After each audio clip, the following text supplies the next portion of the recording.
당신의 투자 고민 저희와 함께 오늘도 힘차게 달려보도록 하겠습니다. 아침엔 투자 허잼입니다. 네, 안녕하세요. 홍선혜입니다. 재민 씨 주말 또 잘 보내셨어요? 주말 잘 보냈는데 간밤에 에어컨을 좀 끄고 창문을 열어놓고 잤거든요. 네. 목과 코가 좀 간질간질합니다. 조심하세요. 네, 감기 조심하셔야 됩니다. 자, 지난주 후반에 이제 금요일이었죠. 우리 시간으로 밤에 시장이 주목하던 잭슨홀 미팅 심포지움이 있었고요. 거기서 제롬 파월 연준 의장이 기조연설을 통해서 거의 이제 금리 인하 9월에 할 것이다. 정말 힌트 다 준 거죠? 네, 거의 확실시한 이야기를 좀 했습니다. 미국 시장은 환호를 했고요. 우리 시장 오늘 그에 발맞춰서 상승을 좀 하나 했는데 장 초반에 상승으로 출발을 양시장 다 했는데 중간에 좀 흔들리기도 했고 지금은 그래도 또 다시 상승 반전에 있는 상황이네요. 저도 오면서 보니까 빨간불로 시작했는데 파란불이 계속 보여가지고 오늘도 뭔가 우리가 시장을 읽지 못하는 거 아닌가라는 걱정을 했는데 그래도 이 파월 의장 입에서 때가 왔다라는 이야기를 하지 않았습니까? 저희 주식도 좀 오를 때가 오지 않았나라는 생각과 기대감을 가져보는데 이번 주에 또 엔비디아 실적 발표가 있는 또 이벤트가 중요하죠. 있습니다. 굉장히 또 주목하시는 분들 많을 것 같습니다. 자, 이번 주도 저희와 함께 시장에 대해서 또 구체적으로 여러분이 갖고 계신 종목에 대해서 함께 고민해보는 시간 가졌으면 좋겠고요. 두 분 모셔보도록 할까요? 오늘도 아침엔 투자를 위해서 NH투자증권 두 분 모셔보도록 하겠습니다. 오늘 임성민 팀장, 홍성배 팀장님 나와주셨습니다. 안녕하세요. 네, 안녕하세요. 반갑습니다. 반갑습니다. 한 분씩 소개를 한번 해보도록 하겠습니다. 임성민 팀장님부터 소개 한번 부탁드려보도록 하겠습니다. 인사 좀 부탁드릴게요. 네, 안녕하세요. 2주 전에 방송 출연했고 다시 2주 만에 등장했습니다. NH투자증권 영업부 법인센터 임성민 팀장입니다. 반갑습니다. 두 번째 나오셨습니다. 조금 더 오늘은 편안하기보다 제가 보니까 저번에 제가 매도 의견을 자신 있게 냈다고 해서 오늘 또 저를 부른 것 같습니다. 오늘 보니까 주제가 매도가 좀 많던데 오늘 또 현명한 판단 할 수 있게 제가 도움 드리도록 하겠습니다. 뭐 매도 의견이시라면 솔직하게 또 매도 의견을 내주시는 거죠. 긍정적이고 또 솔직한 대답. 매도면 매도, 매수면 매수 기대해 보겠고요. 홍성배 팀장님 안녕하세요. 네, 안녕하십니까. 인사 부탁드립니다. 네, 안녕하십니까. 저는 성동센터에서 근무하고 있는 홍성배 팀장이라고 하는데요. 오늘이 방송은 세 번째인 것 같은데 그렇습니다. 어떻게 하다 보니까 매주 불러주시는 것 같은데 투자자들의 무슨 속 시원한 고민들 말끔하게 해결할 수 있도록 열심히 해보겠습니다. 알겠습니다. 오늘도 시원하고 말끔한 상담을 좀 부탁을 드려보도록 하겠습니다. 지난주 금요일에 저희가 순서를 좀 바꿔봤어요. 맞아요. 여러분들의 이 고민 상담부터 해가지고 앞으로 이번 주에 펼쳐질 어떤 시장 변동성을 보는 어떤 전망까지 오늘도 마찬가지로 여러분들의 투자 상담부터 저희가 해드리고 그 이후에 여러분의 어떤 실시간 채팅부터 쭉 이야기를 해보는 시간을 가져보도록 하겠습니다. 종목 상담 먼저 포트폴리오 점검 먼저 해보겠습니다. 자, 본격적인 시작에 앞서서 참여 방법 안내해 드리도록 하죠. 저희 링크 통해서 참여해 주시면 되겠습니다. 지금 방법 1번 설문 링크 통해서 참여해 주시면 되겠고요. 이게 좀 어렵다? 방법 2번으로 가시죠. 이메일 주소 나가고 있죠. 이메일 통해서 보내주시면 되는데 조금 더 자세하게 적어주실수록 방송에 채택될 가능성은 올라갑니다. 만약에 종목을 보내주신다고 하면 5종목 이상 보내주시면 좋고요. 그것보다 적어도 상관은 없습니다. 보내주실 때 평단가 수익률 비중 보유기간 적어주시면 좋고요. 출연자에게 묻고 싶은 내용을 최대한 자세하게 써주시면 저희도 최대한 자세하게 상담을 도와드리도록 하겠습니다. 나는 한 종목, 두 종목밖에 없는데 좋아요. 그렇게 기재해 주시고 관심 있는 종목을 추가로 기재해 주셔도 좋고요. 여러분의 많은 참여 기다리고 있겠습니다. 경품도 저희가 보내드릴게요. 자, 오늘 들어와 있는 사연부터 그러면 살펴보도록 할까요? 바로 오늘의 사연부터 만나보도록 하겠습니다. 오늘의 사연자 닉네임 캘리포니아 협객님께서 보내주셨습니다. 오늘의 고민, 매도 타이밍 잡기가 힘듭니다. 매도 어렵죠. 잘하는 방법 알려주세요. 와, 이거는 제가 쓴 글인 것 같습니다. 안녕하세요. 저는 40대 남성입니다. 저는 국내 주식과 해외 주식 모두 투자를 하고 있고요. 삼성전자부터 알파벳까지 다양한 종목을 보유하고 있습니다. 제가 궁금한 종목은요. 첫 번째 나노 신소재입니다. 수익률이 100%가 넘습니다. 작년 배터리 소재 광풍이 불었을 때 20만 원까지 갔거든요. 근데 그 매도 타이밍을 놓쳐가지고 못 팔고 있습니다. 현재는 10만 원 아래로 떨어졌습니다. 네. 음극재 관련 CNT 도전제 기술을 가진 회사여서 상당히 유망하다고 하는데 계속 들고 있을까요? 아니면 지금이라도 좀 익절을 해볼까요? 두 번째, 리튬 포어스입니다. 배터리 관련 리튬 쪽에 투자를 했는데 손실이 좀 큰 상황입니다. 리튬 관련 계속 안 좋은 소식만 들려오는데 손절할까요? 아니면 기다려야 할까요? 세 번째, 이팸 시스템즈. 전 사실 처음 들어보는데 한때 주가가 700불까지 올랐습니다. 이후 액면 분할 이야기가 나오다 러우 전쟁 때문에 폭락했습니다. 전쟁이 끝나면 다시 올라갈 수 있을까요? 전쟁이 이미 장기전이고 언제 끝날지 모르는데 어떤 전략이 필요한지 궁금합니다. 네 번째, 차지포인트 홀딩스 보내줘야 할까요? 미국에서는 이미 상당수 자동차 회사들이 테슬라 슈퍼차저를 사용한다고 하는데 전망은 어떨까요? 손실률이 100%가 다 되니 이거 어떻게 해야 할지 너무 어렵습니다.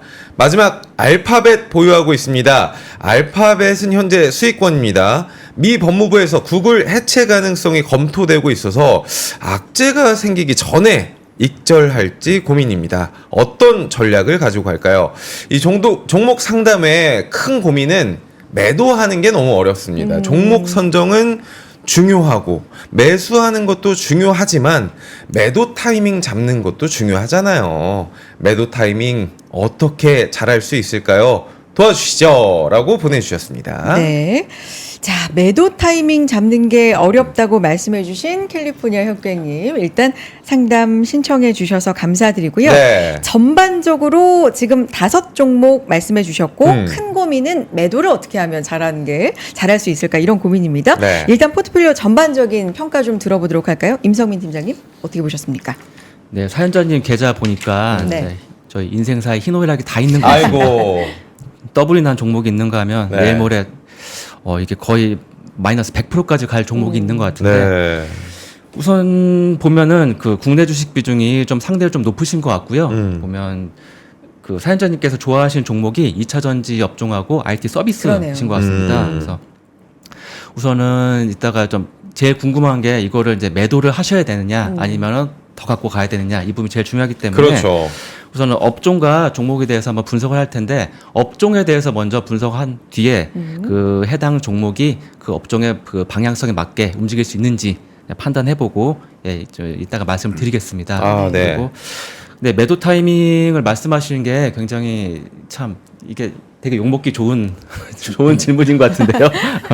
이건 저는 개인적으로 본인을 제일 잘 아는 게 중요하다고 생각합니다. 그래서 본인의 수익률이 기대 수익률이 낮거나 좀 높거나 거기에 따라서 본인이 자동 매매를 거시는 거를 저는 좀 추천을 드립니다.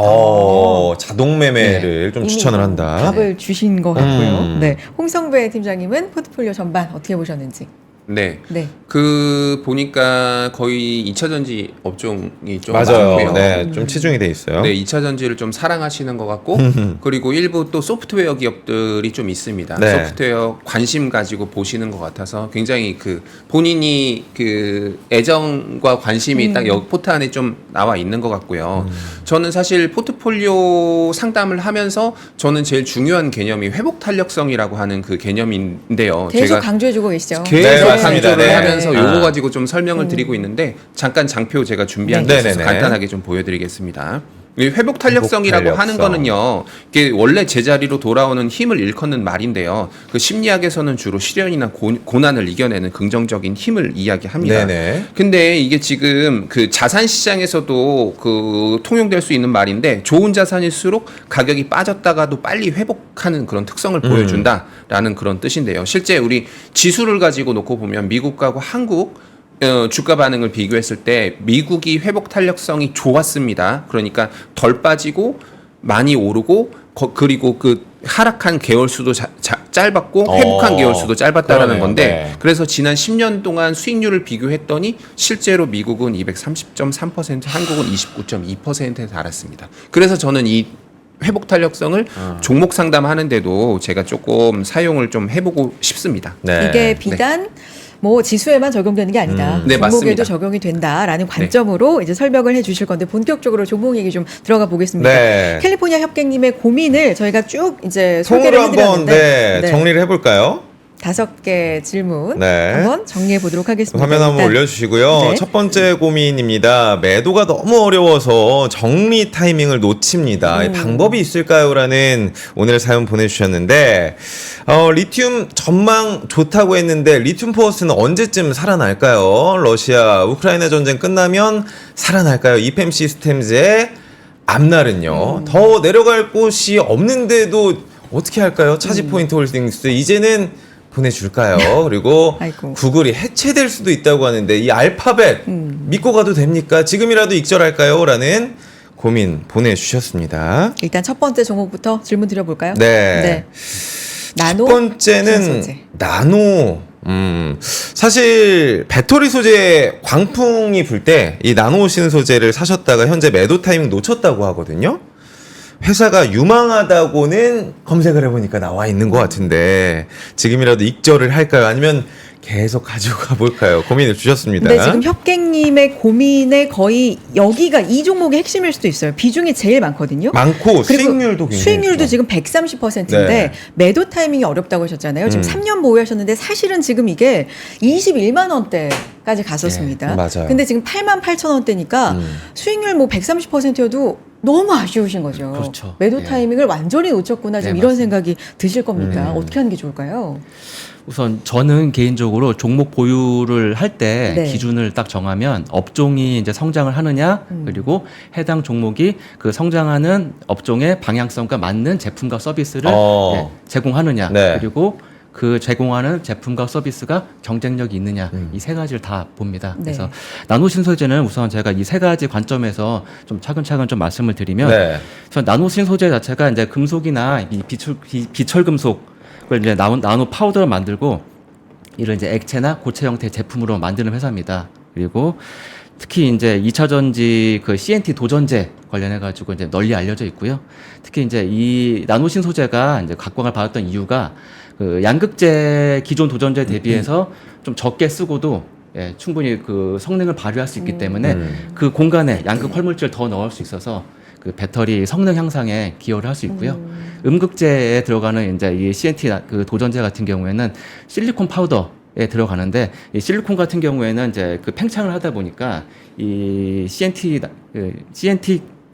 이쪽 그 도전제가 실리콘 팽창에 어느 정도 좀 제어할 수 있는 안정성에 좀 기여를 합니다. 네네네. 결국은 이제 나노신 소재가 만든 CNT 도전제가 그 배터리의 성능 향상하고 안정성에 모두 기여할 수 있기 때문에 우선 이 회사가 제공하고 있는 제품 자체가 업종의 그 방향성과는 맞다고 보여지고요. 그다음에 그 회사가 이제 지금 계속 CNT 도전제 관련해 가지고 충분한 매출을 내고 있기 때문에 네. 역시 경쟁력이 있다고 판단이 됩니다. 그렇다고 하면은 이 회사에 대해서 저는 개인적으로 조금 더 보유를 하는 거를 예, 우선은 좀 추천을 드리고요. 네. 만일에 꼭 정말 이 수익을 한번 실현하고 싶다라고 하시면 제가 직전에도 한번 말씀드렸다시피 그 미국 대선을 보고 결과에 따라서 예, 과감하게 이제 판단을 하시거나 아니면 2차 전지 업종이 아무리 좀 힘들다고 하더라도 아까 이제 홍성배 팀장이 말씀하신 대로 네. 회복 탄력성이 있는 업종입니다. 그래서 한 번 정도 업종 전반적으로 턴어라운드 타이밍 올 때 그 시점에 맞춰서 자동 매매. 아까도 결국에는 자동 매매다. 네, 맞습니다. 매도 왜냐하면 한다. 사람이 계속 숫자를 보면은 결국은 매도 버튼을 누르기 되게 어렵거든요. 더 오를 것 같으니까. 맞아요. 예. 사실 이분도 20만 원에 있었을 때 네. 기억 때문에 지금 아마 매도 버튼 누르기가 네. 너무 힘들지 않을까 맞습니다. 싶거든요. 예. 제가 오늘 아침에 그 한 열흘 전에 자동 매도 걸어둔 종목이 체결이 팔렸어요? 됐습니다. 아, 그래요? 네. 그리고 떨어졌어요. 그래서 오히려 저는 예, 이렇게 하는 것도 기계적으로 하는 것도 하나의 방법일 수 있다라고 그러니까 생각합니다. 사람의 심리 마음이 네. 어쩔 맞아요. 수가 없으니까 네. 그런 걸 좀 미련을 차단하는 의미로. 왜냐하면 네. 사람이 이게 딱 보면은 한 틱 한 틱 올라갈 때마다 이걸로 내가 살 수 있는 거, 그다음에 내가 먹을 수 있는 거 생각이 납니다. 내 돈이 올라가는 줄 네. 아는데 네. 여러분 이게 실현이 안 되면 내 돈이 아직 아닌 겁니다. 그렇죠. 네. 지금 조아님께서 이 사연 제가 보낸 줄 알았네요. 수익률 200% 찍다가 못 팔고 마이너스까지 갔습니다. 덜덜덜이라고 해주셨습니다. 공감을 많이 해주고 계세요. 네. 진짜 매도가 맞아요. 정말 어렵죠. 네. 팀장님은 이제 이 종목도 역시 회복 탄력성 느낌으로 맞습니다. 개념으로 설명해 주실까요? 네, 맞습니다. 네. 그래서 안 그래도 나노신 소재를 그 회복 탄력성 상황으로 조금 설명을 좀 드려볼게요. 주가 차트 한번 좀 보여주실까요? 네. 네. 그 나노신 소재가 이번 하락장에서 많이 빠졌는데 실제로 하락한 거에 비해 회복을 많이 못했습니다. 이거는 지금 오늘 시세까지는 반영은 안 된 차트인데 아마 이런 경우는 우리가 회복 탄력성이 그렇게 썩 좋지는 못했다라는 것들을 의미하는 거예요. 근데 사실 이게 그 나노신 소재는 임성민 팀장님께서 너무 이렇게 그 사업 설명이랑 이런 얘기들 좀 잘 해주셔서 뭐 저는 그 얘기까지는 안 드리겠고, 다만 이제 CNT 도전제 관련해서 올해 그래도 실적이 좀 괜찮아질 것이다라는 얘기들이 좀 많이 나오고 있습니다. 하지만 2차 전지는 사실 그 종목단보다는 이 업종이 좀 제일 중요한 것 같아요. 지금 사실 투자자들의 인식도 조금 좋지 않은 상황 같습니다. 네. 화재 소식도 네, 좀 네. 많이 맞아요. 나오고 있고 제일 중요한 미국 대통령 선거가 이제 11월 달, 그리고 미국 대선 후보 TV 토론도 이제 곧 있죠. 그렇죠. 네, 그런 것들 때문에 이제 누가 되느냐에 따라서 희비가 엇갈리는 그런 업종이다라고 좀 보시면 되겠지만 지금 결론적으로 봤을 때는 이런 상황에서 누가 투자자들이 공격적인 매수세를 펼칠 수 있겠느냐라고 했을 때 그 대답은 쉽지 않아 보인다라는 생각이고요. 그래서 지금 현 시점 투자 매력은 조금 낮아 보인다. 다만 이제 그 가격도 이미 낮은 수준으로 거래가 되고 있기 때문에 이 종목에 대해서는 뭐 그 신규 투자자가 아니잖아요. 일단은 보유는 제 생각에는 좀 하고 계셨다가 어느 정도 그 대선 그 향방이 좀 결정되는 시기에 그때 가서 다시 판단하자. 그런 의견 좀 드리고 싶습니다. 알겠습니다. 나노 신소재였습니다. 네. 일단 다음 종목으로 넘어가면 또 배터리 업황에 대한 맞아요. 업종에 대한 얘기를 또 네. 들을 수가 있기 때문에 이 부분 좀 보겠습니다. 리튬 포어스라는 종목으로 리튬 포어스. 네, 한번 가보도록 할게요. 32,000원에 매수를 하셨고요. 이게 지금 2년을 갖고 계셨거든요. 네, 비중도 작은 편이 아니에요. 한 10% 정도 갖고 계신데 되고. 지금 2,500원대예요. 이게 굉장히 야. 고점에서 어느 정도 사신 것 같다라는 생각이 들고 수익률이 마이너스 90%가 지금 넘어가고 있는 상황이고요. 네. 지금 이 종목을 투자하신 이유가 리튬 관련돼서 좀 긍정적으로 보셨던 것 같은데 계속해서 손실만 커져가니까 너무나 고민이다 이런 얘기를 해주셨거든요. 어떻게 할까요? 손절을 하기에는 너무 큰 손실이 그런 상황인 것 같기도 하고요. 팀장님 어떻게 보십니까? 그냥 약간 의미심장한 네. 미소가 미소를. 살짝 지금 띄어지는데. 참 이게 어떻게 말해야 될지 되게 고민이 많은데 네. 우선은 좀 화면 한 번만 좀 띄워주시면 네. 화면 보고 말씀드리겠습니다. 네.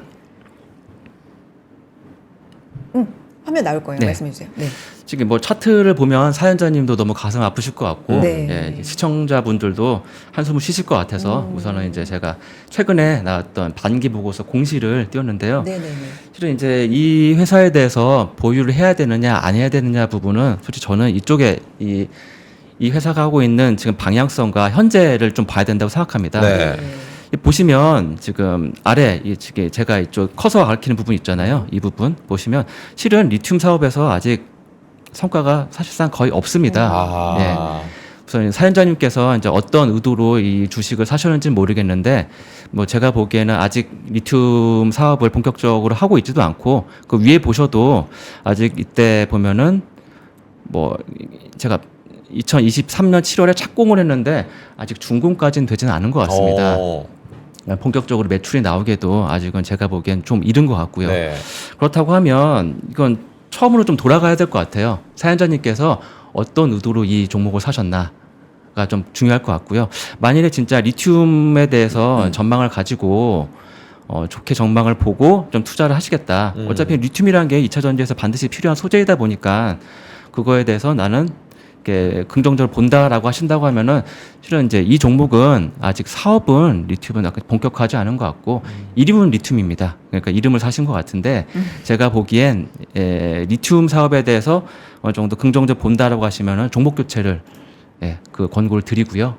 네, 만일에 이 종목이 그때 보면 차트를 보면은 굉장히 급격하게 올라갔습니다. 그래서 리튬 어떤 테마에 대해서 투자를 하셨다라고 그때 이제 생각하신다고 하면은 이 테마에 대한 투자는 사실상 좀 실패했다고 스스로 인정을 하시고 여기서 인정을 하시고 좀 아픈 얘기죠. 네, 그거는 왜냐하면 그 의도에 따라 정확하게 봐야 될 것 같아요. 네.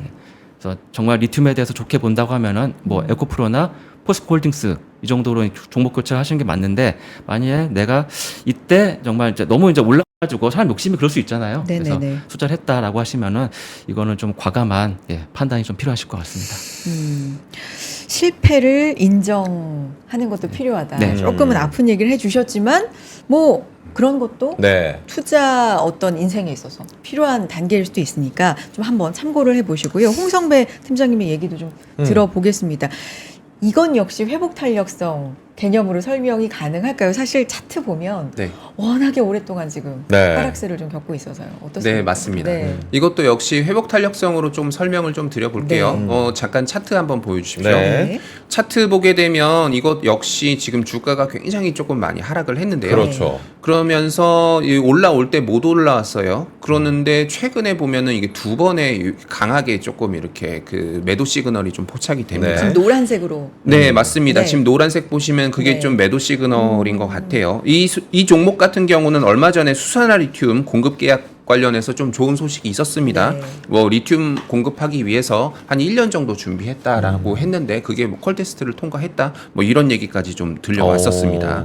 그래서 결국은 이제 3분기에 계약이 좀 체결될 것 같고 그래서 올해 하반기부터 내년까지 수산화 리튬 공급을 이제 진행할 거다. 뭐 이런 얘기를 했었습니다. 그렇게 해서 이런 좋은 호재로 주가가 오르니까 이 두 번의 강력한 매도세 팔고 나간 거예요.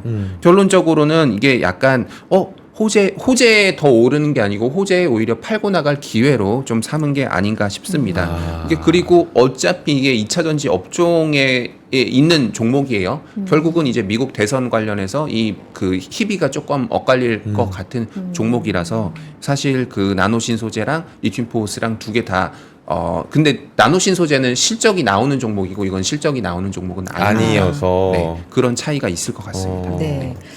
그 같은 업종 내에서도 실적이 나오느냐 안 나오느냐에 따라서 네. 굉장히 좀 다르게 그러니까요. 접근하는 교훈이 또 있을 네. 수가 있네요. 맞습니다. 네.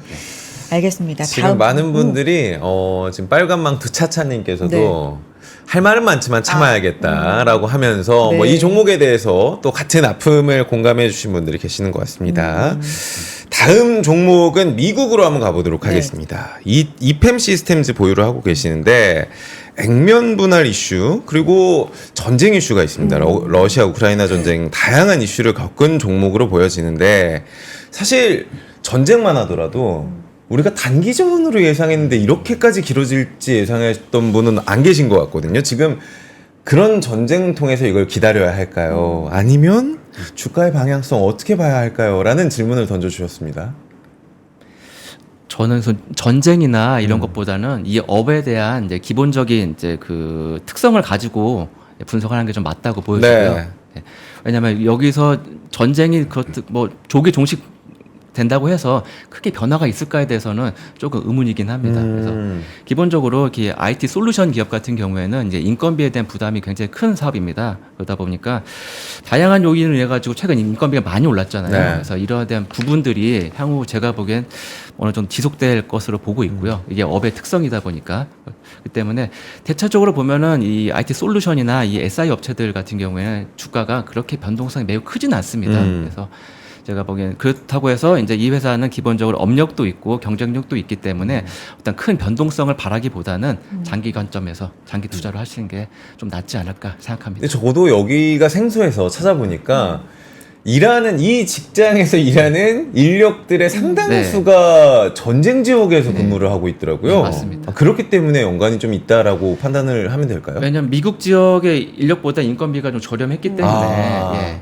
했던 건데 이제 그 인력 수급이 좀 어렵다 보니까 네. 조금 이제 손익 측면에서는 과거보다 좋기는 어렵다고 사람들이 기대하게 되었죠. 이팸 시스템즈 그러니까 우리 협객님께서는 네, 굉장히 좀 한국 주식도 그렇고 미국 주식도 그렇고 나름 이렇게 분산을 잘 해 놓으신 것 같은데 우리가 흔히 생각할 때 미국 어떤 지수만을 보고 일부 종목들만 보면 미국 주식하면 수익률이 굉장히 다 높을 것이다라는 생각을 할 수도 있는데 네. 지금 이팸 시스템즈 3년 보유하고 계신데 수익률이 마이너스 40%가 넘어갔기 넘습니다. 때문에 내가 다른 미국 주식을 또 골랐더라면 그 기간 동안에 굉장히 좀 아쉽다라는 생각 하실 수도 있을 그렇죠. 것 같고요. 네. 그렇죠.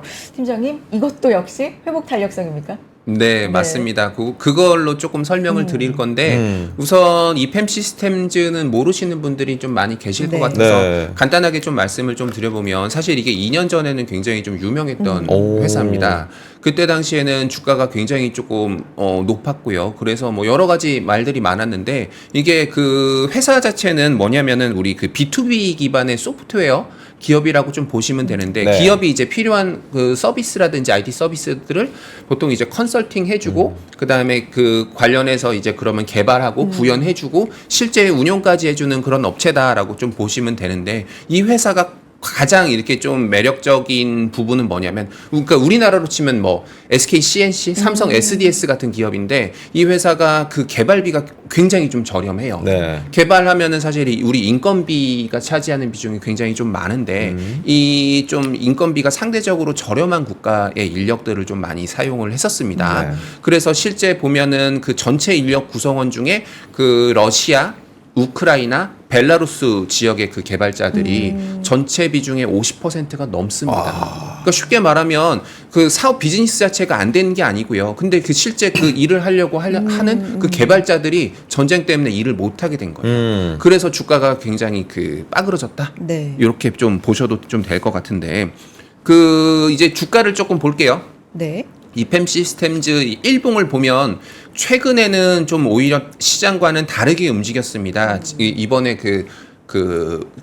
엔캐리 트레이드 청산이 나오면서 시장이 8월 폭락했었을 초에? 시기에는 오히려 얘네들은 주가가 조금 올랐어요. 그래서 이게 왜 그럴까라고 보면은 사실 주봉도 한번 좀 보시면 알겠지만 네. 지금 이팸 시스템즈의 주가는 그 주봉 보시면 예전에 그 우크라이나 전쟁이 이어지던 최악의 상황과 비슷한 수준입니다. 그러니까 우리가 지금 말하는 그 나도 알고 그 남도 알고 그 모두가 아는 그 상황은 주가에 충분히 반영이 됐다라는 생각이 들고 그러면은 반대로 얘기하면 나빠지면 여기서 더 얼마나 나빠지겠습니까? 바닥. 네. 그래서 보통은 우리가 주가 바닥에는 이유 없이 오르기도 하고요. 어떤 호재나 이런 것들 때문에 주가가 한 방씩 빵 튀어 오를 그런 개연성들이 있습니다. 지금 이팸 시스템즈 같은 경우는 오히려 그런 상황이랑 좀 유사해 보이지 않나 싶고 그래서 네. 오히려 이런 호재들이나 이런 내용이 나왔을 때 그때 가서 다시 판단해 보는 게 좋을 것 같습니다. 회사에 중요한 어떤 펀더멘탈 이슈가 나올 수도 있고요. 뭐 아닐 수도 있으니까 그거는 그때 가서 봐야 될 것 같다라는 생각입니다. 지금 현재 그 의견 드리면 보유 드리겠습니다. 현재는 보유의 의견을 좀 주신다. 네. 확실히 지금 모든 종목들을 짧게는 2년, 가장 긴 건 4년까지 맞아요. 보유를 하고 계신데 네. 수익률 같은 경우가 좀 극적이에요. 맞아요. 뭐 어떤 건 130%가 나 있는가 하면 어떤 건 정말 마이너스 100% 이제 직전이기도 하고 이렇기 때문에 네. 왜 매도 타이밍에 대해서 그렇게 고민을 하고 계신지 진짜 알 것 같습니다. 그러니까 어떻게 보면은 장기 투자를 매도를 못 하셔가지고 계속 장기 투자가 되어가는 상황인 것 같거든요, 지금. 어떻게 보면 나는 왜 이렇게 매도 타이밍을 놓칠까? 뭐 이런 고민을 지금 하고 계실 수가 있어서요. 네. 다음 종목도 좀 보면서 얘기 더 나눠볼까요? 차지포인트 홀딩스로 홀딩스입니다. 가보겠습니다. 미국 전기차 충전소 운영업체인데 지금 보니까 일단 전기차, 뭐 2차 전지, 배터리, 충전소까지 이제 맞아요. 전반적으로 좀 관심이 많으시다 이런 생각도 들고요. 임상국 팀장님 어떻게 보십니까 이 종목은? 전기차 충전소 같은 경우에는 네. 현재 가장 논란보다는 좀 우려가 되는 전기차 캐즘 이슈에 가장 제가 보기엔 직접적으로 네. 영향을 받을 수 있는 업종인데요. 제가 이 개별 종목보다는 과거에 이제 프로테라라고 해서 네. 2021년 정도에 우리나라에서 상당히 많이 투자를 했던 전기차 전기 버스 업체가 있었습니다. 프로테라. 프로테라. 지금은 작년에 상장 폐지가 네. 됐고요. 작년에 상장 폐지가 됐네요. 됐는데 제가 좀 개인적으로 생각하기에 이게 수익률이 마이너스 90%가 넘다 보니까 이 부분에 대해서 참 어떻게 액션을 하기가 현실적으로 기다리냐 아니냐에 대해서는 좀 현실적인 답을 드려야 될 것 같긴 해요. 그래서 두 가지 모두 생각한다고 하면은 매도를 좀 이제 과감하게 결정하시겠다라고 하시면은 솔직히 제가 보기엔 이 업종에 대해서 이제 간절한 기도를 하고 우선 한번 반등이 와라 하고 그때 과감하게 터시던가 아니면은 기도. 예. 네. 그다음에 이제 그 보유를 하시겠다고 하시면은 어찌 보면 본인이 어떤 교훈처럼 계좌에 남겨두시는 것도 하나의 방법일 것 같아요. 그래서 이 종목을 내가 이렇게 한번 투자를 이렇게 성과가 좋지 않았다라고 생각을 하고 이거를 만회하기 위해서 더 열심히 투자를 해야겠다라고 생각을 하시는 게 제가 보기에는 좀 더 현명할 것 같고. 아니 가만 보니까 임성훈 팀장님이 되게 부드럽게 그죠? 조근조근 엄청 때려주셔. 강하죠 지금. 그러니까 네. 되게 교훈 삼아 남겨두자 뭐 이런 표현도 사실 왜냐면, 그런데 네, 네. 필요한 얘기일 수 있습니다. 왜냐하면 그 매도를 고민하신다고 하시기 네. 때문에 제가 이 답을 드린 거예요. 음. 네. 왜냐하면 이거를 더 가져갈까라고 고민하신다고 하면은 뭐 이렇게 바닥이 있으니까 이제 좀 더 매수를 하시죠라고 얘기도 할 수 있는데 매도를 고민하시고 지금 매도 타이밍을 계속 잡아야 알기 때문에 되니까. 예, 이거는 결국은 딱 두 개밖에 없는 것 같아요. 반등할 너무 아까우니까 반등할 때 그나마 조금이라도 건지고 끝내자. 아니면은 계좌에 계속 남겨두고 내가 이렇게 실패를 한번 했으니 다른 걸로 마무리를 하자라고 생각을 가져가는 게 맞을 것 같고 이거는 앞서 제가 주로 이제 업종을 보고 종목을 이렇게 판단하고 이렇게 말씀을 드렸는데 솔직히 업종이 한동안 쉽지는 않을 것 같은 이제 전망들이 많기 때문에 제가 보기에는 어느 정도 좀 그 과감한 어떤 과감한, 말씀이신지 결정이 좀 필요할 수 있을 것 같습니다. 사연자분께서는 알아들으셨을 것 그럼요. 같습니다. 네. 굉장히 세게 또 다가오셨을 것 같고 홍 팀장님은 어떻게 보고 계세요? 네.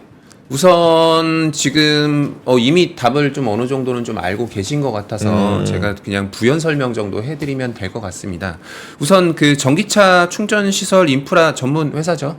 근데 23년도 11월부터 테슬라 슈퍼차저가 그 경쟁사들도 같이 이용을 할 수 있게 되었습니다. 그러면서 이제 그러면은 과연 이제 그 테슬라의 경쟁사들이 이 충전 시설을 얼만큼 확충할까라고 했을 때 그 확충을 조금 이제 어느 정도는 이렇게 지연하고 있어요. 네. 사실상 그 계산기 두드려 보는 거 아니겠습니까? 네. 이 돈이 될까 안 될까 뭐 이런 거 우리가 이거를 이용했었을 때 차라리 뭐 이런 고민들을 하고 있는 것 같습니다. 그러니까 차지 포인트가 이제 들어갈 룸이 좀 없어 보였던 거죠. 같아요. 네. 그래서 실제로 주가를 조금 보시면 근데 회복 탄력성 개념으로 좀 설명을 해볼게요. 근데 네. 차지 포인트 같은 경우는 주가가 이번 시장과는 전혀 다르게 움직였습니다. 주가가 바닥에서 오히려 조금 튀어오르는 좀 모습들이 조금 보여졌어요. 그래서 실제로 우리 주가 흐름을 길게 놓고 이제 주봉으로 보시면 알겠지만 더 이상 빠질 룸이 남아 있지 않은 그런 상황까지 주가 수준에서 이렇게 가고 있어요. 비슷합니다. 그 직전에 제가 말씀드렸던 이팸 시스템즈랑 좀 비슷한데 주가가 이렇게 바닥인 시점에서는 어느 정도 이렇게 어떤 소식으로 인해서 주가가 좀 튀어오를 가능성이 있습니다. 하지만 이게 지금 그 충전 시스템이라고 하는 사업 본업의 가치는 많이 훼손이 된 것 같아요, 이미. 그러면은 이거 관련해서 어떤 호재나 이런 뉴스가 이렇게 딱 나왔을 때 그거 보고 조금 판단해 봐야 될 것 같습니다. 현 시점에서는 투자 매력은 낮아 보이나 오를 때 그때 조금 고민해 보시길 바라겠습니다. 네. 알겠습니다. 지금 수익률이 워낙에 좀 극적이고요. 지금 마이너스 거의 100%에 가깝게 다가가서 이 부분에 대해서도 좀 고민이 많으시고 차지 포인트 홀딩스가 사실 보유 기간이 가장 깁니다. 네. 4년 동안 보유하셨기 때문에 이 부분에 대해서 결단도 어느 정도 필요하지만 두 분께서 지금 시점에서 좀 생각해 보면 좋으실 만한 그런 얘기들 해주셨고요. 마지막 종목 가볼까요? 마지막은 M7 구글을 품은 알파벳을 또 가지고 계십니다. 수익권이에요 지금. 네. 5% 정도 비중을 가지고 계신데 근데 미국 정부가 지금 구글을 독점 기업이라고 또 지칭을 하기도 했고 크롬과 안드로이드가 분리될 것이다 뭐 이런 악재들이 들리는 상황 속에서 더 큰 악재가 발생하기 전에 지금 나가볼까요? 라는 이런 고민하고 계신 것 같거든요. 먼저 홍 팀장님 먼저 이야기를 좀 해주실까요? 네. 그 우선 포트를 보면은 전기차가 대부분이고 이 소프트웨어고 이거는 비중이 아까 보니까 5% 네. 정도 되는데 네, 맞아요. 제가 결론부터 이야기 드리면 과감하게 더 늘려보자. 늘려보자. 네, 아마 이따가 이게 솔루션 이렇게 좀 나오는 거 보면은 제가 강력 매수까지 좀 넣었는데 네. 지금 시장에 여러 가지 우려들이 좀 많습니다. 그 시장에 우려들이 좀 많은데 이게 사실 우리 대선이 결과가 어떻게 되든 간에 어느 후보가 되든 당선이 되든 우리가 그 같이 뭐 성장세를 보일 수 있는 거는 그러니까 이익이든 아니면 주가든 이게 그런 기업, 그런 섹터, 그런 기업들은 이제 빅테크 기업이다라고 네. 그렇죠. 이야기를 좀 드릴 수 있을 것 같아요. 그래서 알파벳의 주가 회복 탄력성에 대해서도 좀 이야기를 드려보면 이 알파벳이라고 하는 그 기업의 주가 회복 탄력성은 원체 좋았습니다. 오, 원체 좋다. 네, 한 뭐 10년, 뭐 15년 이상 그 차트를 보셔도 알겠지만, 이렇게 빠지면 올라오고, 빠지면 올라오고, 빠지면 올라와서 현재까지 올라온 기업인데, 최근 시장 흐름 보면은 알파벳의 기업의 주가 탄력성은 좋진 않았습니다. 방금 그 말씀을 해주셨죠. 네. 그 지금 현재 그 반독점 소송 이슈가 있었습니다. 미국 정부가 구글 온라인 검색 시장을 그 독점하고 있다라고 해서 소송을 제기했습니다. 결국은 미국 그 법무부가 그 미국 법원이 그 1심에서 그 정부가.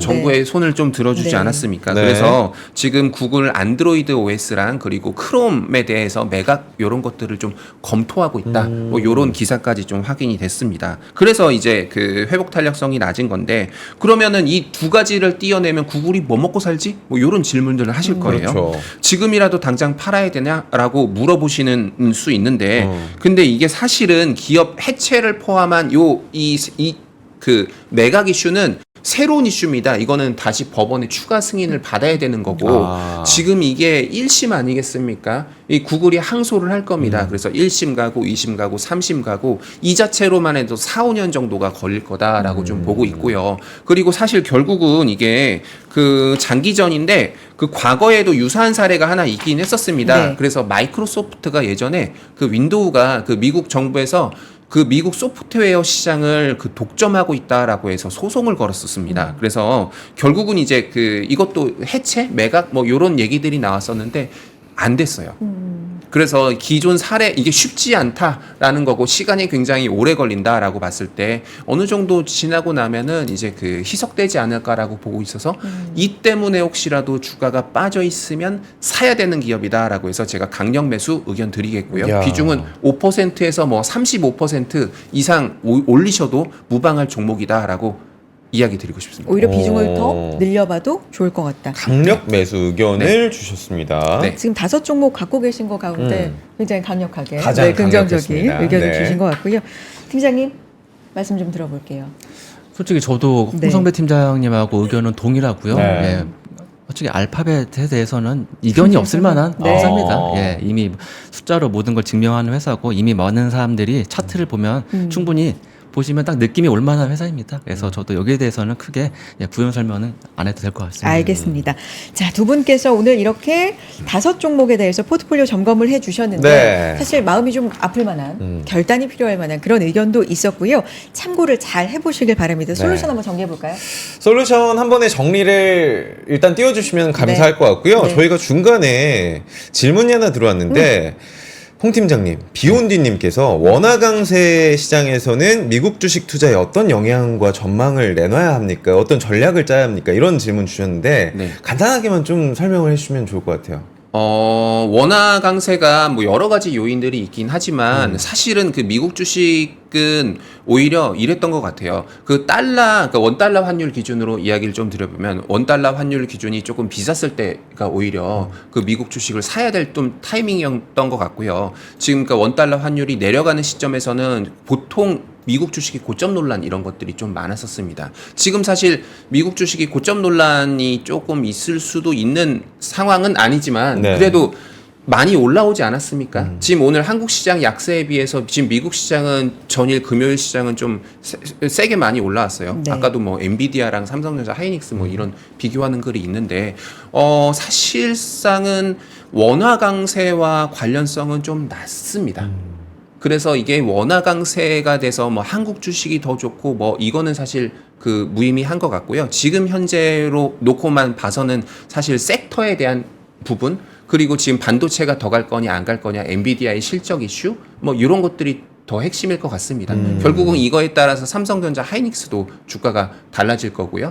거의 삼성전자 하이닉스 비중이 코스피에서 굉장히 좀 높지 않습니까? 네. 사실 그래서 그 이거는 원화 강세는 사실 그 결과론적인 얘기인 거고 지금은 사실 그 거기에 대한 원인을 좀 더 찾아봐야 될 것 같은데 그거는 오히려 엔비디아의 실적이나 이런 투자자들의 센티가 더 중요해 보인다라는 생각입니다. 오늘 같은 경우도 원화가 강세 쪽으로 방향을 지금 잡고 있기 때문에 네. 아마도 그런 궁금증들 많이 생기실 것 같은데 지금 1,310원대까지 갔다가 1,320원대 지금 왔다 갔다 달러원 환율이 그렇게 움직이고 있는 상황입니다. 지금 양 지수도 상당히 좀 코스피 코스닥도 힘을 잃고 있네요 지금. 사실 미국 시장의 상승에 비해서 우리 시장이 좀 지금 상당히 약세를 보이고 있는 건 맞습니다. 코스피가 지금 하락 전환에서 또 약보합권에 머물러 있고요. 네. 코스닥이 좀 더 약한 모습 현재 0.63% 하락 보여주고 있고요.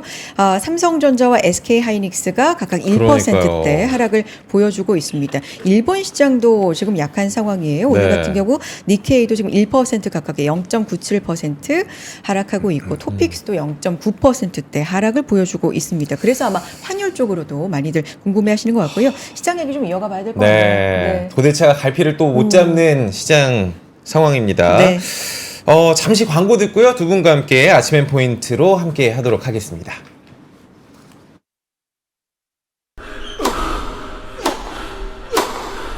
멋있다. 부러운가? 14만 1211번의 스윙과 68개월 27일의 투자로 만들어진 자세다. 나의 테니스도 나의 자산도 투자로 키운다. 나는 투자한다. 나는 성장한다. NH투자증권. 네, 광고 듣고 왔습니다. 앞서서는 여러분의 개별적인 포트폴리오 종목에 대해서 좀 점검을 해봤다면 이제 시장 대응에 대해서 좀 이야기를 해볼 텐데 네. 지난 방송들 통해서 이제 금요일 미국 시장 그리고 이번 주 우리 시장 뭐 어떤 이벤트들이 기다리고 있는지 이런 부분 정리를 해보셨다면 네. 지금은 이제 개장하고 약 1시간 반 이상 지금 지나고 있기 때문에 현재 상황이 왜 이런 건지부터 좀 점검할 필요가 있을 것도 같은데 네. 팀장님 지금 약세를 보이고 있잖아요. 우리 네. 시장이. 네. 이런 부분은 어떻게 해석을 해봐야 되니까 물론 끝까지 가봐야 알겠지만 네. 이미 시장에서 네. 그 파월의 의견이 이미 나올 거라고 예상을 했기 때문에 반영됐다. 이미 선반영됐고 이제 확인을 했기 때문에 어느 정도 이제 매도 실현이 되고 있는 걸로 저는 좀 생각을 하고 있습니다. 그럼 그건 미국 시장도 마찬가지 아니었을까요? 근데 미국은 올랐잖아요. 미국 시장 같은 네. 경우에는 또 종목도 많고 아까 우리나라 시장과도 다르게 이제 M7 같은 경우에는 이제 전 세계적으로 많은 투자자들이 투자를 하고 있는 종목이다 보니까는 그 많은 투자자들이 그쪽에서 좀 쏠림이 좀 있었던 것 같아요. 대부분의 이제 상승도 그쪽으로 좀 몰리는 것 네. 같고, 근데 다만 우리나라 같은 경우에는 국장 같은 경우에는 이제 그 정도까지 쏠림을 가져갈 종목이 좀 애매하기 때문에 이렇게 좀 좀 약세를 보이는 것 같다고 좀 생각합니다. 그렇군요. 이번 주에 뭐니 해도 중요한 이벤트가 있다니 이제 엔비디아. 실적이 어떻게 되느냐 이 부분이 좀 관심사고 뭐 2분기 미국의 GDP도 발표가 되고 PC도 대기하고 있습니다. 그렇습니다. 이번 주 시장 포인트 좀 짚어볼까요? 이제 잭슨홀에서 이미 네. 이제 그 파월 의장이 충분히 이제 향후에 대한 이제 계획을 얘기했기 때문에 이미 이제 그건 중요한 이슈는 아닌 것 같고, 엔비디아는 실적보다 이제 가이던스가 가장 중요할 것 같습니다. 그래서 가이던스를 보고 시장이 다시 이제 움직일 것 같은데, 이제 엔비디아가 다시 이제 시장을 주도할 수 있을지 없을지는 솔직히 이제 예측하기는 좀 어려울 것 같고요. 네. 네, 보고 좀 판단을 해야 될 것 같은데, 이미 이제 미국 시장 같은 경우에 8월 초 이제 급락을 한번 한 이후에 상당수 좀 회복은 했습니다. 네. 그래서 투자자들이 이제 약간 밸류에이션 부담 때문에 길게 투자하거나 과감하게 투자하기에는 조금 어려울 수 있다고 좀 판단이 되고요. PC 물가지수 같은 경우에는 아마 이제 금리나 폭에 영향을 줄 가능성은 있습니다. 왜냐하면 파월 의장이 이미 내리겠다고 얘기는 했기 때문에 그렇죠. 사실상 이제 PC를 보고 만일에 PC가 좀 여전히 좀 우려스럽다 하면은 좀 25bp만 내릴 것이고 PC가 좀 많이 낮게 내왔다 하면은 50bp까지 내릴 수 있을 텐데, 근데 PC도 이제 이걸 보고 나서 좀 판단을 해야 될 것 같습니다. 그래서 보면은 이제 엔비디아에 대한 가이던스도 중요한데 전반적으로 미국 이제 경기에 대한 부분도 여전히 우려가 있기 때문에 고용 지수, 그다음에 PMI, 그다음에 소매 지표 이 모두 보고 좀 판단해야 될 것 같고요. 전반적으로 롱텀에 대한 확신보다는 중단기에 대해서 이벤트별로 좀 대응을 하는 게 맞는 시장인 것 같습니다. 금리를 내리겠다라고 이야기를 했고 그게 기정사실로 받아들여지고 있지만 아직 25bp일지 50bp일지 그렇죠. 그건 정해지지 않으세요. 계속해서 네. 데이터는 좀 지켜봐야 되기 때문에 그에 따른 결정들 또 시장이 어떻게 받아들일지는 향후 또 관전 지켜봐야 할 네. 포인트가 아닐까 싶습니다. 되겠네요. 팀장님, 네. 네, 네. 홍 팀장님이 보시는 지금 시황, 네. 전반적인 내용 어떤지 궁금한데요. 네. 그 우선 그 파월 의장 연설을 보면 네. 점진적인이란 그리고 체계적인 뭐 이런 말은 안 나왔어요. 보통 이런 말 나오면은 25bp구나 뭐 이렇게 생각하는데 그런 얘기는 없었고 인플레에 대한 뭐 압력 뭐 여러 가지 고용에 대한 이런 얘기들 했습니다. 네. 그러면서 뭐 50bp다 막 이렇게 좀 생각을 했는데 네. 실제로 이거는 경제 데이터 보면서 진행하겠다라고 얘기를 했었습니다. 그러니까 실제로 이제 경제 데이터들이 발표가 돼요. 고용 보고서가 9월 6일 정도 이렇게 되고요. 그리고 실제 그 금리 변수 이외에 정치적인 변수도 또 있지 않습니까? 그 미국 대선 TV 토론이 곧 있습니다. 9월에. 네, 9월에 있습니다. 시장은 어느 정도 좀 올라온 상황에서 네. 경계감이 좀 높아지고 있다. 이렇게 좀 보시면 될 것 같은데 한국 시장하고 지금 미국 시장이 좀 극명하게 좀 차이가 있는 것 같습니다. 이런 경우에는 조금 정확하게 어떤 일이 뭐 어떻게 반영을 하고 있다라고 판단하기는 좀 어렵고요. 다만 이제 아시아 시장, 그 일본 시장도 같이 좀 약세로 좀 전환되고 있는 모습 좀 관찰은 되는데, 보통 우리 그 호재 둔감하고 뭐 전형적인 약간 그 탄력성이 낮은 국가나 뭐 이런 것들 보면은 호재에 좀 둔감합니다. 네. 근데 반대로 탄력성이 좋은 데들은 호재 바로바로 반영을 해요. 오늘 미국장 가서 최종적으로 좀 확인을 해보긴 해봐야겠지만 지금도 역시 이런 현상이 조금 나타나면 어떡하나 한국 시장 이런 고민은 좀 듭니다. 네. 근데 확실히 미국 시장은 센 것 같아요. 지금 우리는 호재를 제대로 반영을 못하고 있는 것 같습니다. 제대로 반영 정도가 아니라 아예 반영을 오늘은 못한다. 뭐 이렇게도 플래니님께서 네. 또 선반영이냐고 라는 댓글 남겨주셨는데 네. 지난주 저희 진짜 잭슨홀 많이 기다렸던 것 같아요. 그렇죠. 그리고 전 세계적으로 뭐 잭슨홀 이야기를 하면서 시장에 조금 순풍이 불겠구나라고 대응을 하고 있었는데 우리 시장은 또 오늘 장 초반이지만 흔들리고 있는 상황입니다. 잭슨홀 미팅은 끝났습니다. 네. 엔비디아 실적 기다리고 있는 상황 속에서 우리는 어떤 포인트를 좀 짚어봐야 될까요? 제가 기사를 봤는데 철조방이 가을 증시를 좀 이끌 것이다 뭐 이런 얘기도 있어요. 철도, 조선, 방산 뭐 이쪽에 우리 증시에서는 참 말 잘 만들어. 철가방 나오지 않을까 막 철조방 나오고 막 이러니까 팀장님 어떻게 잭슨홀 끝나고 엔비디아 기다리고 있는 상황 속에서 우리는 어떻게 또 시장 대응 전략을 짜봐야 할까요? 제가 좀 고민이 되는 부분이 이제 어느 정도 파월 의장의 방향성은 보여주는데 솔직히 이제 그 시기도 이제 9월 정도라고 이제 어느 정도 다들 이제 인지를 하신 것 같고 그래서 이제 그 폭하고 이제 횟수가 제가 보기엔 제일 중요할 것 같습니다. 예, 왜냐하면 이제 그 솔직히 내린다고 해서 조금만 내리거나 이제 천천히 내린다고 하면은 시장이 급격하게 선반영해야 될 이유는 크진 않거든요. 결국은 보면 파월 의장이 이제 과거에 뭐 굉장히 큰 실수를 한번 하지 않았습니까?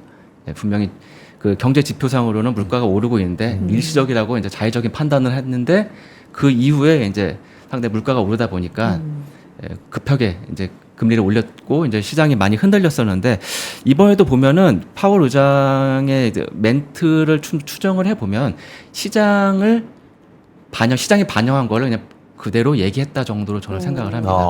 화면 한번 보여주시면 네.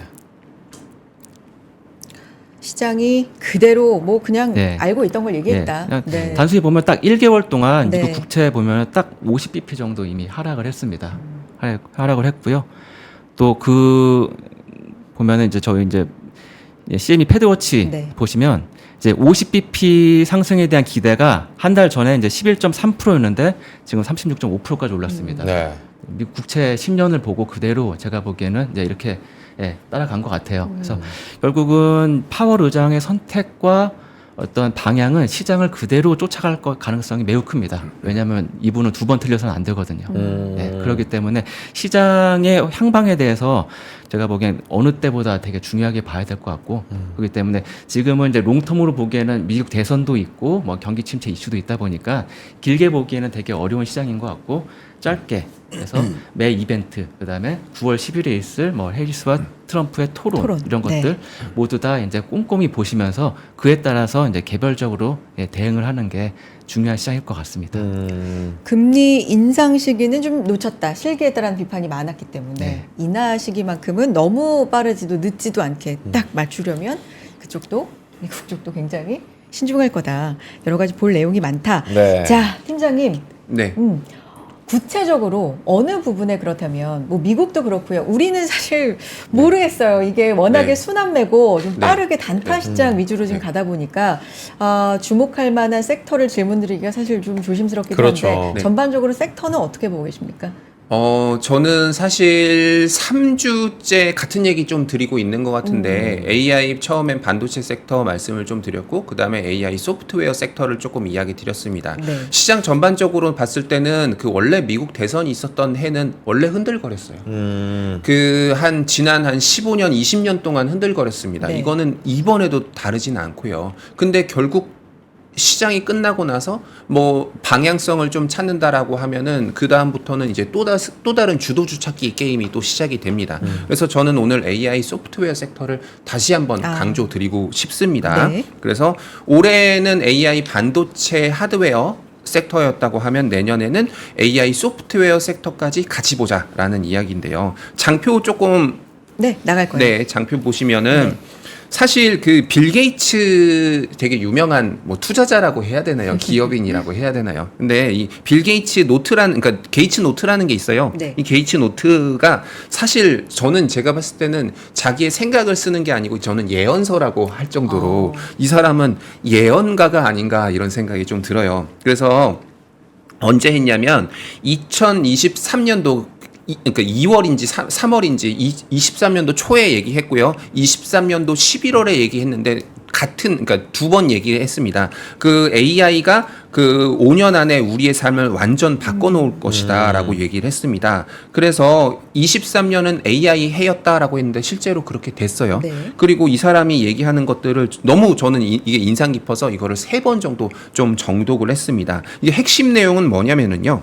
결국은 5년 안에 생애 딱 2번 볼 수 있는 혁명이 온다라고 하는데 첫 번째 혁명은 자기가 1980년도에 윈도우를 보았다라는 거고 이 두 번째 혁명은 이 AI에 대한 혁명이라고 하는 건데요.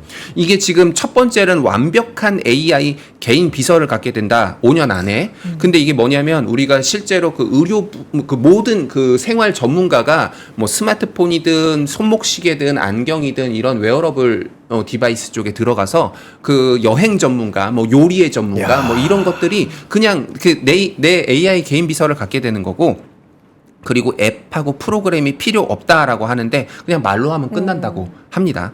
그리고 그 어떤 분야가 가장 크게 달라질 거냐 하면 의료, 교육, 엔터, 쇼핑 요렇게 4가지를 꼽았어요. 그래서 이 4가지에 어떤 변화가 있을까 저도 곰곰이 좀 고민을 많이 해봤는데 오늘 다 말씀드리긴 좀 어렵고 근데 결론적으로는 비용이 크게 낮아질 것이다 라고 얘기를 하고 있습니다.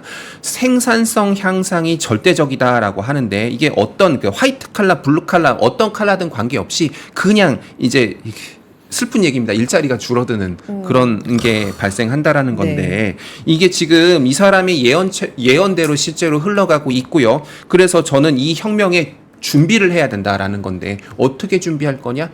라고 봤을 때 미국 빅테크 기업들이 이 비즈니스를 제일 잘하고 있습니다. 그래서 이 빅테크 기업들 중심으로 이 시대를 대비해야 되는데 네. 화면 조금 보여주시면 네. 이 지금 보고 계신 거는 미국 나스닥 100의 구성 비중을 그냥 쭉 이렇게 한 거예요.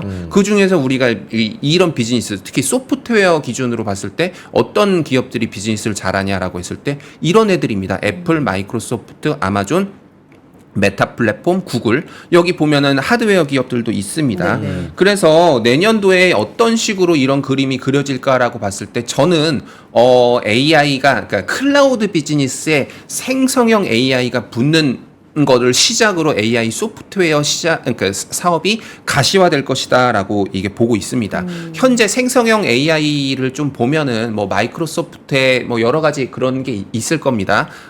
근데 이것들을 실제로 코파일럿 같은 거를 실제로 써보거나 이런 거 리뷰 이런 것들을 보면 아직은 좀 미숙한 부분이 많아요. 근데 우리가 실제로 이 방송을 저희 3프로에서 대화하고 있는 순간에도 이 AI, 빅데이터가 쌓이고 있는 거고 이 말은 뭐냐면 계량을 더하고 있다라고 봤을 때 아마도 내년에는 우리가 조금 더 생활 속에 들어올 수 있는 조금 더 쓸만한 이런 생성형 AI 기반의 어떤 그런 프로그램들이 나올 수 있지 않을까 싶고 만약에 이게 그래서 이 클라우드에 이 생성형 AI가 붙어서 실적이 애드업돼서 약간 좀 붐업되는 그런 그림들이 보여진다라고 하면 우리는 주가는 전고점을 이미 돌파했을 것이다라고 보고 있는 거죠. 그래서 이거를 전제로 해서 주가가 언제 가장 쌀 거냐라고 하면 지금. 그래서 야. 지금 AI 소프트웨어 기업들을 사서 모으자. 혹시라도 여러 가지 대선 이벤트든 뭐든 이벤트들 때문에 주가가 빠진다라고 하면 뭘 살 거냐라고 봤을 때 AI 소프트웨어 기업을 사자. 종목 잘 모르겠으면 그냥 나스닥 지수만 사셔도 될 것 같습니다. 네. 그러면 팀장님이 보셨을 때 지금 사실 이번 주 이벤트 중에 가장 중요한 건 엔비디아 실적 발표잖아요. 네, 맞습니다. 실적에 대해서도 굉장히 긍정적으로 지금 바라보고 계실까요? 사실 그 엔비디아의 실적은 이미 다 알고 있어요. 실적이 나쁠 것으로 예상하진 않아요. 다만 이제 가이던스에 대한 부분이랑 그 내년에 어떤 차세대 칩이 가장 핵심이겠죠. 그래서 거기에 대한 조금 이렇게 얘기가 나오면 실제로 사실 크게 기대하지는 않습니다. 이미 어느 정도 제가 봤을 때 8월에서 9월까지 알려지지 않았을까 싶고, 근데 우리가 생각하는 기대하지도 예상하지도 못했던 어떤 새로운 이슈가 갑자기 엔비디아가 빡 터뜨리게 될 경우 시장은 좀 깜짝 놀라겠죠. 근데 그게 과연 이렇게까지 패가 많이 깐 상황에서 더 나올 수 있겠느냐 이런 생각이 듭니다. 오히려. 네. 알겠습니다. 두 분과 함께 시장에 대한 이야기 해봤는데 팀장님께서는 하드웨어보다는 그러니까 소프트웨어 콕 집자면 좀 더? 소프트웨어 기업이 지금 주가가 다들 눌려 있어요. 그래서 쌀 때 사자. 쌀 때 사서 모으자. 맞습니다. 라는 이야기를 해주셨습니다. AI에 대한 얘기까지 들어봤습니다. 오늘 임성민 팀장님, 홍성배 팀장님 함께 했는데요. 두 분 또 나와주시고 네, 시장 전망 상담 도와주시기 바랍니다. 오늘도 고맙습니다. 감사합니다. 네. 시장 지금 보면요. 코스피 지금 계속 보합권에서 등락을 거듭해 가고 있는 상황이고요. 코스닥도 0.5%대 하락을 보여주고 있습니다. 지금 양 지수가 좀 약한 상황이고요. 특히나 삼성전자 1%대, SK하이닉스는 낙폭을 좀 더 키웁니다. 2%대 하락을 지금 보여주고 있는 상황이고요. 말씀드린 것처럼 이번 주 좀 중요 이벤트가 많지만 엔비디아 실적 발표 가장 중요하죠. 네, 기다리고 있는 상황에서 계속 저희와 함께 또 포트폴리오에 대한 점검도 해 가시면서 시장 고민 함께 해봤으면 좋겠습니다. 인사드릴까요? 네. 여러분들 한 주의 시작 힘차게 시작하시고요. 저희는 내일도 생방송으로 함께하도록 하겠습니다. 감사합니다. 고맙습니다.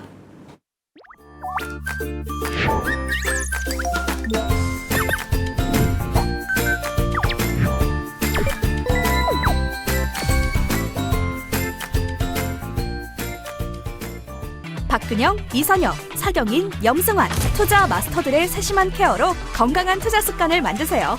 3프로 멤버십 3프로 앱에서 확인하세요.